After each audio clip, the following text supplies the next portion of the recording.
Vous le savez peut-être, j'ai passé énormément de temps dans la forêt. Et une question que je me posais souvent, que je me pose encore maintenant, c'est pourquoi trouve-t-on la forêt aussi belle? Qu'est-ce qui fait que la forêt est si magnifique? Qu'est-ce qui la rend aussi, vous savez, cette splendeur, cette grandeur, cette joie qui nous emplit lorsqu'on peut pratiquer une activité ou bien simplement se promener en forêt?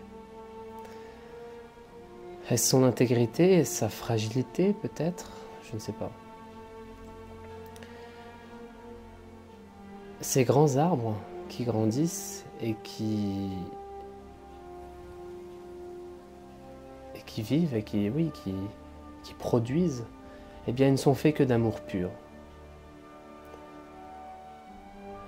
C'est ce qui rend la forêt magistrale. Un immense écosystème où tout est fait d'amour pur. Chaque arbre donne, chaque animal mange et donne. Et il en résulte une espèce de grand écosystème où tout fonctionne bien. Telle est aussi la nature féminine. Elle contient, selon moi, le divin en elle.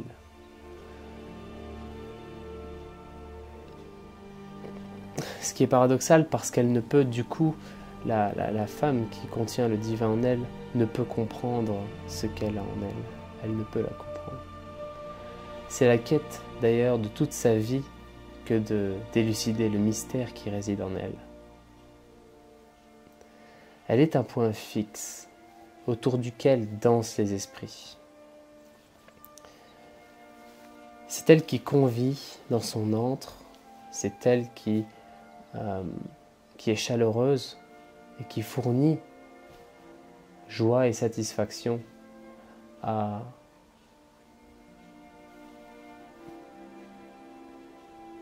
autour d'elle. C'est elle qui, depuis son point de vue profondément immanent, point de vue interne, intérieur, ésotérique, génère et préserve le vivant. Ceci est ce qui est en qualité de féminin sacré. Mais gare à la perte du soi, parce que ces femmes-là, d'un naturel plus sensible, attirent à elles nombre de démons. Elles ne comprennent pas l'immense potentiel qui règne en elles, et du coup peuvent facilement se perdre dans diverses idéologies et émotions et peut-être fausses raisons de vivre. Toutes ces idéologies, tous ces facteurs de perte de la femme, eh bien, ce sont des égrégores qui se parent des attributs divins, mais qui n'en sont rien. Elles sont en fait tout l'inverse. C'est pour cela que je suis très très violent avec le féminisme, car le féminisme se pare des attributs divins de la femme en consacrant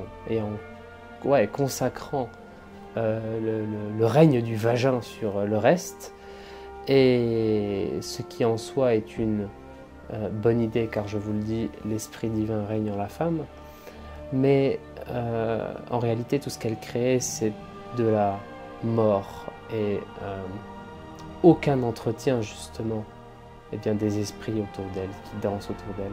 Elles ne savent pas danser, les féministes, elles ne savent pas faire avec la vie. Il faut être vindicatif avec de telles aberrations.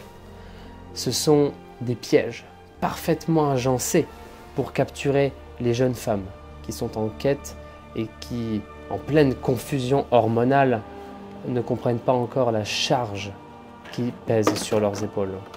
Car oui, les femmes ont une charge, un fardeau à devoir se trimballer, mais qui est en même temps le plus beau des fardeaux. C'est celui de devoir préserver la vie et le vivant tout entier. Ainsi, elles ne comprennent pas ce que représente un tel don, et pouvoir générer et préserver la vie est la plus belle chose qui soit et qui puisse exister. pourtant certaines trop confuses, eh bien, font absolument tout pour se dédouaner de ce don et de cette capacité qui leur est innée. C'est assez marrant. Peut-être que ça représente un peu trop de responsabilité pour elles. Dans ce cas-là, il s'agirait de questionner la maturité de ces dames. Mais il est vrai que prendre en charge une telle capacité demande énormément de force. Et c'est pour cela que les femmes, c'est la raison pour laquelle les femmes détestent que l'on dise d'elles qu'elles soient fragiles. C'est une erreur qu'a fait un camarade qui fait des vidéos, une chaîne YouTube qui s'appelle Les Sagesses de Riles, quand il fait une vidéo à l'éloge du féminin, mais qui fait l'erreur de sous-entendre que les femmes sont fragiles. Eh bien, il s'est fait lyncher dans les commentaires, c'est assez marrant. La seule fragilité de la femme se situe sur le plan physique. Et encore, allez attenter à son fils et vous allez voir, vous allez goûter à une férocité que vous ne connaissiez pas et qui va vous rappeler à quel point vous êtes fragile. Pourtant, vous en conviendrez, elle pleure très facilement. Et ce qui font d'elle des êtres faibles mentalement aussi, n'est-ce pas? Oseriez-vous assimiler la sensibilité à la faiblesse? C'est une erreur que font beaucoup d'hommes. Et l'homme cherche effectivement à s'endurcir face à la vie. La femme cherche avant tout, non pas à s'endurcir, mais à accueillir cette même vie dans toute son entièreté. C'est différent. À l'image d'un homme qui entraîne ses muscles pour résister à l'adversité, eh bien, le féminin sacré entraîne sa flexibilité pour mieux pouvoir s'adapter. Vous savez, quand un muscle pousse, quand un muscle exerce une force, eh bien, il est incapable de comprendre ce qui se passe autour de lui. La seule chose qui existe, c'est l'action qu'il est en train de mener. L'homme et le masculin est très dans cette optique-là d'effectuer une action et de se sevrer de tout le reste, juste se concentrer dans la réalisation de quelque chose, tel un muscle qui pousse de toute sa force. La femme, en revanche, ce n'est pas la force de ce muscle, ce n'est pas effectuer l'action qui va l'intéresser, mais c'est de rendre ce muscle beaucoup plus flexible pour qu'en cas de problème et en cas de tout ce qui puisse se passer, eh bien, celui-ci soit capable de s'adapter et de convenir aux besoins de tout le monde et d'effectuer une force qui sera justement qui sera ajustée suivant le besoin. Donc là où le masculin cherche la résistance, le féminin cherche la résilience. Cela est complètement différent, mais les deux sont nécessaires.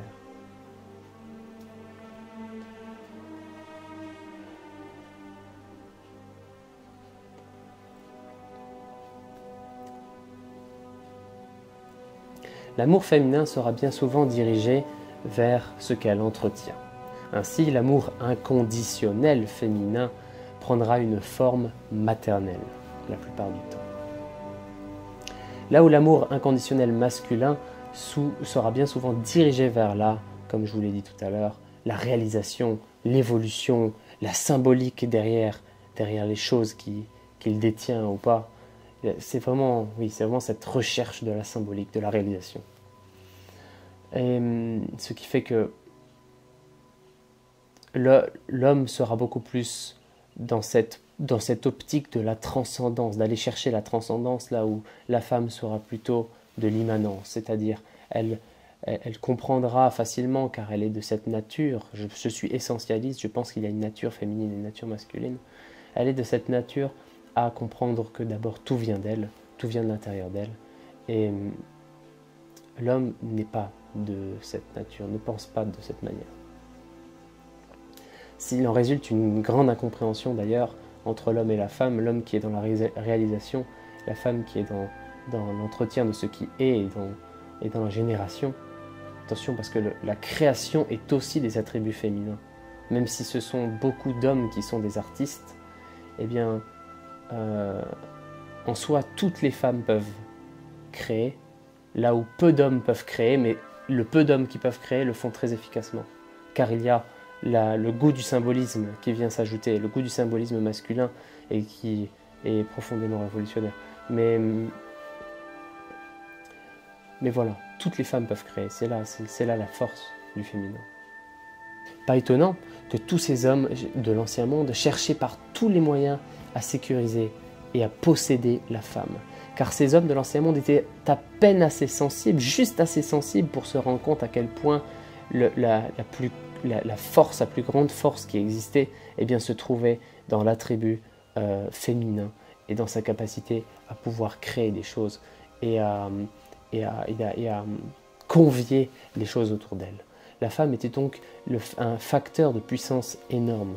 On se devait de la sécuriser en notre possession.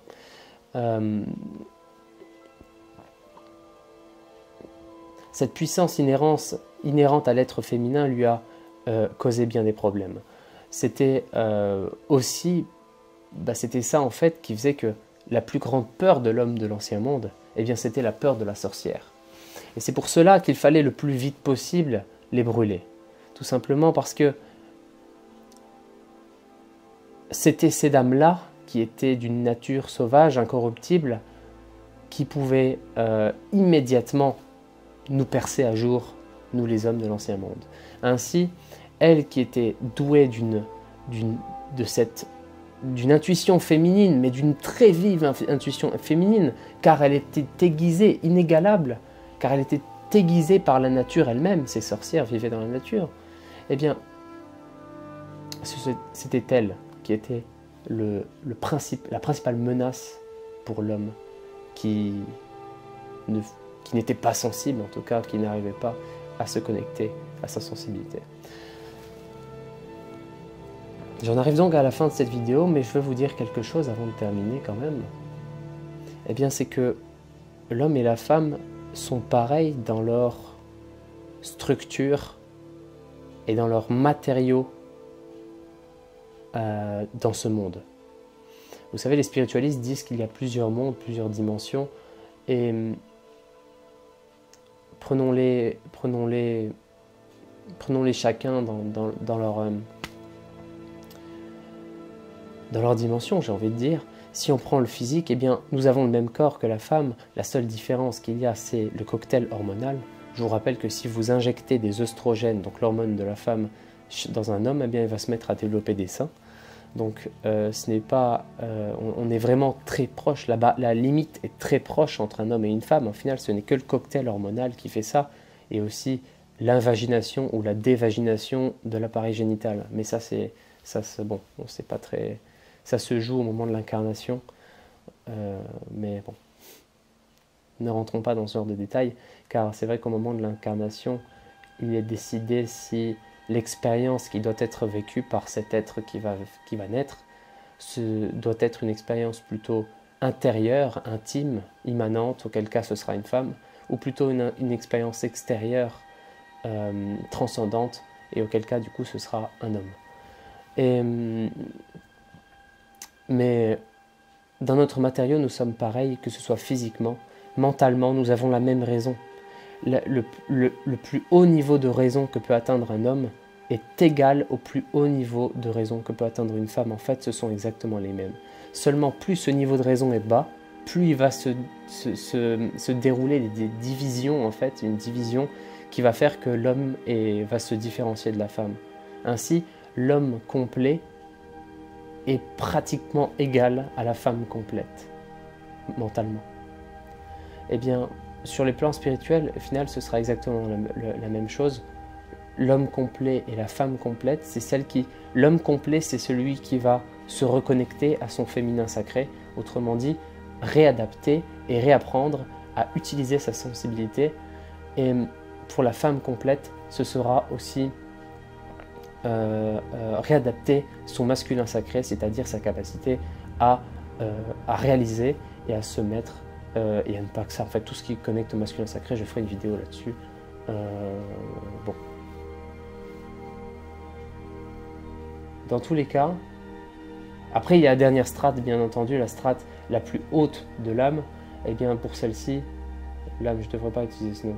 Ouais, je devrais pas utiliser ce mot. La strate la plus haute du corps subtil d'un être, eh bien, celle-ci est parfaitement androgyne. Elle est asexuée.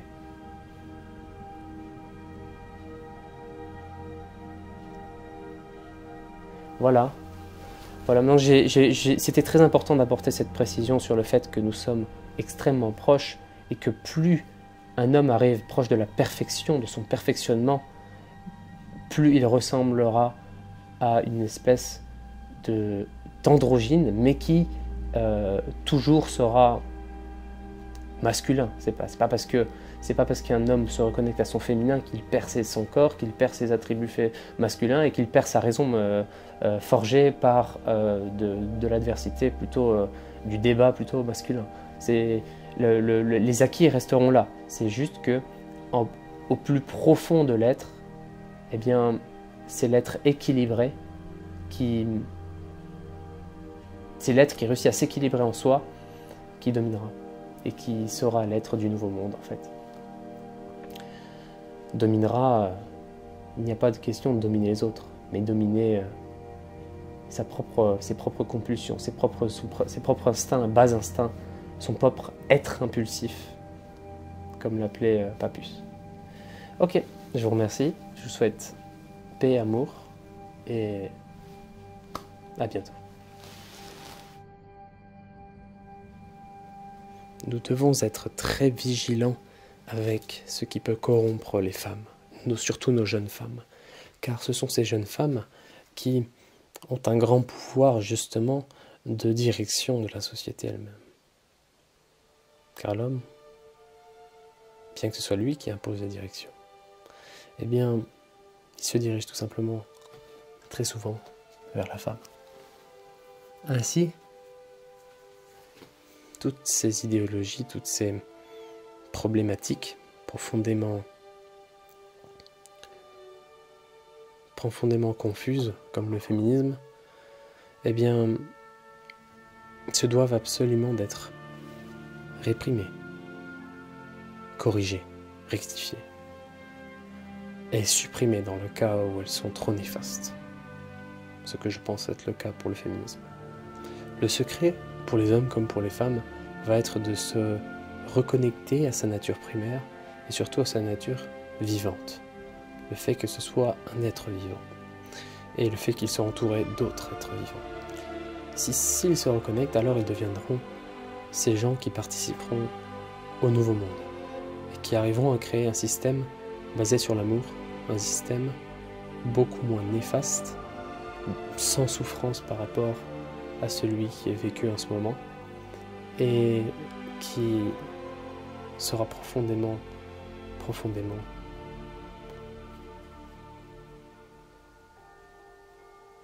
j'allais dire révolutionnaire, mais ce mot mériterait d'être mis en question. Je ferai une vidéo dessus aussi. Je vous souhaite donc un bon week-end. À bientôt.